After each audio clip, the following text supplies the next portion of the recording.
একদিন সূর্য আর বাতাসের মাঝে তর্ক বেঁধে গেল, কার শক্তি বেশি। দুজনেই নিজেদের শক্তি নিয়ে গর্ব করছিল। তখন তারা একটি পরীক্ষা নিল। রাস্তা দিয়ে এক পথিক যাচ্ছিল, যার গায়ে মোটা এক চাদর ছিল। শর্ত হল, যে প্রথমে তার চাদর খুলিয়ে আনতে পারবে সেই হবে শক্তিশালী। প্রথমে বাতাস শুরু করল, প্রচণ্ড জোরে বইতে লাগল, ঝড় তুলল, ধুলো উড়িয়ে দিল। কিন্তু পথিক চাদর আঁকড়ে ধরল, আরও শক্ত করে গায়ে জড়িয়ে নিল। বাতাস যতই চেষ্টা করল, পথিক ততই চাদর আঁকড়ে রইল। অবশেষে বাতাস ক্লান্ত হয়ে হাড় মারল।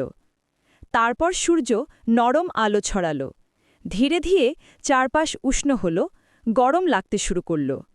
পথিক ঘেমে গেল, অস্বস্তি হল, আর সে নিজেই চাদর খুলে ফেলল। সূর্য হাসল, বাতাস বুঝল, আসল শক্তি হল কোমলতা, দয়া আর মমতা।